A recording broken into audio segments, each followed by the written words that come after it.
नमस्कार दोस्तों, आप सभी का स्वागत है हमारे इस YouTube चैनल सनातन लोक पर। पिछले एपिसोड्स में इस चैनल पर आपने देखा कि श्री सोमनाथ, श्री मल्लिकार्जुन और श्री महाकालेश्वर ज्योतिर्लिंग की स्थापना किस प्रकार हुई। आज हम बात करेंगे भगवान महादेव के चौथे ज्योतिर्लिंग श्री ओमकारेश्वर ज्योतिर्लिंग के बारे में।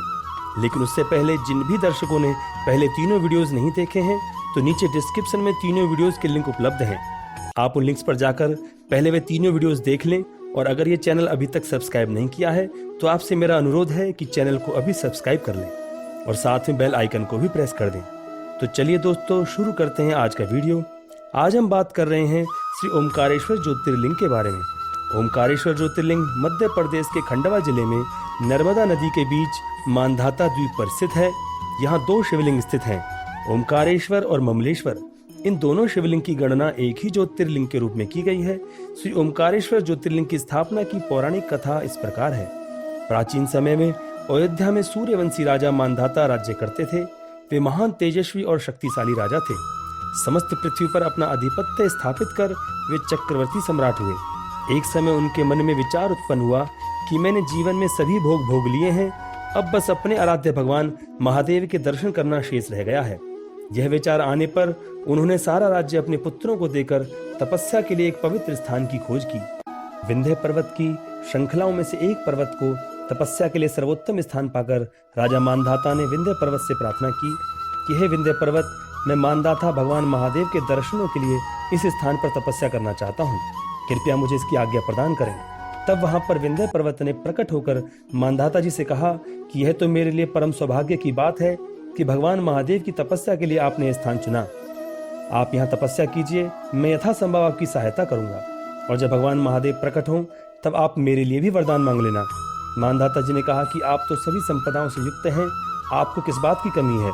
तब विंध्य पर्वत ने कहा कि सुमेरु पर्वत मुझसे भी बड़ा है, उसके शिखर स्वर्ग लोक को छूते हैं, मैं भी उसके समान बड़ा बनना चाहता हूँ, इसलिए आप मेरे लिए यही वरदान भगवान महादेव से मांग लेना। राजा मांधाता चुप रहे और अपनी तपस्या में लीन हो गए।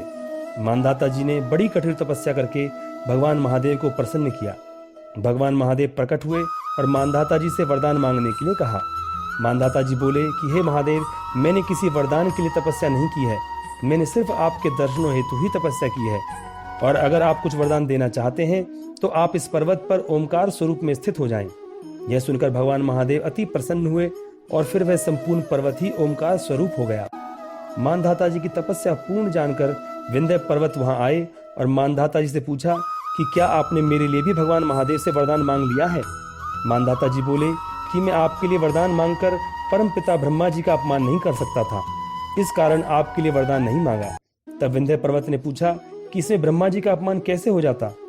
तब मांधाता जी ने विंध्य पर्वत को समझाया कि ब्रह्मा जी ने सभी प्राणियों के हितों के लिए प्रकृति में सभी वस्तुओं को सुव्यवस्थित किया है। आपके लिए वरदान मांगने से सृष्टि का संतुलन बिगड़ जाता और इसका दोष मुझको लगता, इसलिए मैंने यह वरदान नहीं मांगा। यह बात सुनकर विंध्य पर्वत को क्रोध आ गया। तभी वहां देवऋषि नारद जी आ पहुंचे तथा विंध्य पर्वत से क्रोध का कारण पूछा। तो विंध्य पर्वत ने कहा कि मुझे सुमेरु पर्वत से भी ऊंचा पर्वत बनना है। तब नारद जी कहते हैं कि आप भगवान महादेव की तपस्या करें, वही आपको यह वरदान दे सकते हैं। तब विंध्य पर्वत ने एक पार्थिव शिवलिंग बनाकर 6 मास तक कठोर तपस्या की, जिसके प्रभाव से भगवान महादेव ने प्रसन्न होकर विंध्य पर्वत को अपने दिव्य दर्शन दिए। भगवान महादेव ने विंध्य पर्वत को वरदान मांगने के लिए कहा। विंध्य पर्वत ने कहा कि हे महादेव, यदि आप मुझ पर प्रसन्न हैं तो मुझे वह बुद्धि प्रदान करें जो सभी अभिष्ट कार्यों को पूर्ण करने वाली हो।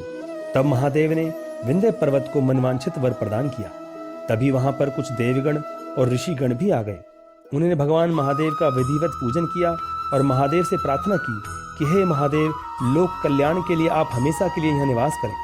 भगवान महादेव ने देवतागण तथा ऋषिगण की प्रार्थना को स्वीकार कर लिया तथा वहां स्थित पार्थिव शिवलिंग को 2 भागों में विभक्त कर दिया। प्रणव में जो सदाशिव थे वे ओमकारेश्वर के नाम से विख्यात हुए तथा पार्थिव शिवलिंग में जो शिव ज्योति प्रतिष्ठित हुई वे अमलेश्वर अथवा ममलेश्वर के नाम से विख्यात हुए। इस प्रकार ओमकारेश्वर तथा ममलेश्वर दोनों शिवलिंग भक्तों को अभिष्ट फल प्रदान करने वाले हैं। यह थी श्री ओमकारेश्वर ज्योतिर्लिंग की स्थापना की पौराणिक कथा।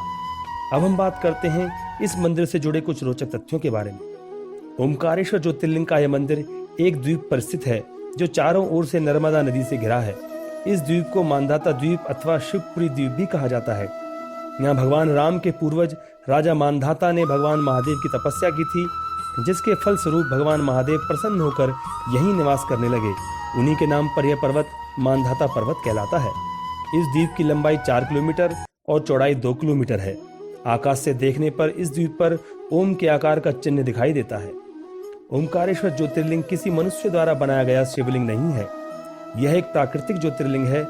इसके चारों तरफ हमेशा पानी भरा रहता है। ओमकारेश्वर मंदिर के प्रथम तल पर ओमकारेश्वर ज्योतिर्लिंग स्थापित है, दूसरे तल पर महाकालेश्वर लिंग है, तीसरे तल पर सिद्धनाथ लिंग है, चौथे तल पर गुप्तेश्वर लिंग है तथा 5वें तल पर ध्वजेश्वर लिंग स्थापित है। यहाँ के ज्यादातर मंदिरों का निर्माण पेशवा राजाओं के द्वारा करवाया गया था। ओमकारेश्वर मंदिर का निर्माण भी पेशवा राजाओं ने ही करवाया था।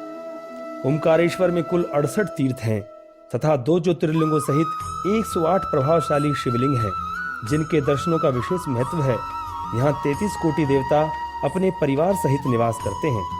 मांधाता टापू में ही ओमकारेश्वर की 2 परिक्रमाएं होती हैं, एक छोटी और एक बड़ी। ओमकारेश्वर की यात्रा 3 दिन की मानी जाती है। इस 3 दिन की यात्रा में यहाँ के सभी तीर्थ आ जाते हैं।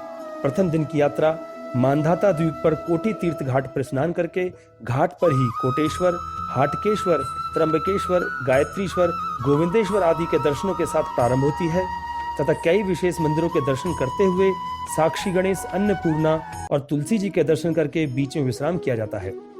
फिर सभी मंदिरों के दर्शन करते हुए नर्मदा जी के मंदिर में नर्मदा जी के दर्शन करके पहले दिन की यात्रा समाप्त होती है। दूसरे दिन मांधाता पर्वत की पंचकोसी की परिक्रमा की जाती है। कोटि तीर्थ घाट पर स्नान करके सभी तीर्थों और शिव मंदिरों के दर्शन करते हुए यह परिक्रमा ओमकारेश्वर ज्योतिर्लिंग के दर्शनों से पूरी होती है। तीसरे दिन मांधाता द्वीप से नर्मदा पार करके इस ओर विष्णुपुरी और ब्रह्मपुरी की यात्रा की जाती है।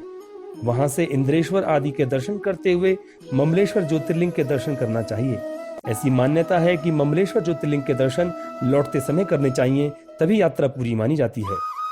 ओमकारेश्वर में कुछ महत्वपूर्ण दर्शनीय स्थल इस प्रकार है: श्री ओमकारेश्वर मंदिर, श्री ममलेश्वर मंदिर, पंचमुखी गणेश मंदिर, ब्रह्मेश्वर मंदिर, रामेश्वर मंदिर, गौरी सोमनाथ मंदिर, अभिमुक्तेश्वर मंदिर, ज्वालेश्वर मंदिर, केदारेश्वर मंदिर, गोविंदेश्वर मंदिर एवं गुफा, अन्नपूर्णा मंदिर, मनोकामना पूर्ति परिक्रमा पथ, लेटे हनुमान मंदिर, चांद सूरज द्वार आदि।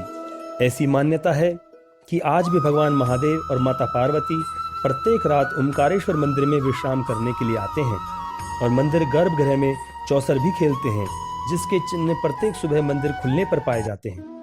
शास्त्रों के अनुसार यमुना जी का 15 दिन का स्नान तथा गंगा जी का 8 दिन का स्नान जो फल प्रदान करता है, वही फल नर्मदा जी के दर्शन मात्र से ही प्राप्त हो जाता है। इस मंदिर में कुबेर ने तपस्या की थी, जिसे भगवान महादेव ने देवताओं का धनपति बनाया था। कुबेर के स्नान के लिए भगवान महादेव ने अपनी जटा के बाल से कावेरी नदी उत्पन्न की थी। यह नदी कुबेर मंदिर के बाजू से बहकर नर्मदा में मिलती है। यही कावेरी नदी ओमकार पर्वत का चक्कर लगाते हुए संगम पर वापस नर्मदा जी से मिलती है। इसे ही नर्मदा कावेरी संगम कहते हैं। दोस्तों, अब हम बात करते हैं कि श्री ओमकारेश्वर ज्योतिर्लिंग के दर्शनों के लिए कैसे पहुंचा जाए। आप यहाँ सड़क मार्ग, रेल मार्ग अथवा हवाई मार्ग से भी पहुंच सकते हैं। सबसे समीप railway station Omkareshwar road railway station है, जो कि रतलाम इंदौर खंडवा लाइन पर स्थित है और यह रेलवे स्टेशन मंदिर से मात्र 10 किलोमीटर की दूरी पर है। यहाँ से आप टैक्सी के द्वारा मंदिर तक जा सकते हैं। सबसे समीप एयरपोर्ट रानी अहिल्याबाई होलकर इंदौर एयरपोर्ट है, जो कि मंदिर से 80 किलोमीटर की दूरी पर है। यहाँ से आप मंदिर के लिए प्राइवेट कैब अथवा टैक्सी भी कर सकते हैं। और जो लोग उज्जैन महाकाल के दर्शनों के साथ साथ श्री ओमकारेश्वर के भी दर्शन करना चाहते हैं, तो उज्जैन से ओमकारेश्वर के लिए डायरेक्ट बस सेवा भी उपलब्ध है। अगर आप घर से चलते समय ही एडवांस में रूम बुक करना चाहते हैं या विशेष पूजा भी बुक करना चाहते हैं, तो इसके लिए आप मंदिर ट्रस्ट की ऑफिशियल वेबसाइट www.श्रीओमकारेश्वर.org पर विजिट कर सकते हैं। दोस्तों, आज की वीडियो में बस इतना ही। आशा करते हैं कि भगवान श्री ओमकारेश्वर से जुड़ी ये जानकारियाँ आपको पसंद आई होंगी। वीडियो को लाइक कर दें और ज़्यादा से ज़्यादा शेयर भी कर दें। हम फिर मिलेंगे नेक्स्ट वीडियो में एक और ज्योतिर्लिंग श्री केदारनाथ ज्योतिर्लिंग की जानकारी के साथ। धन्यवाद दोस्तों।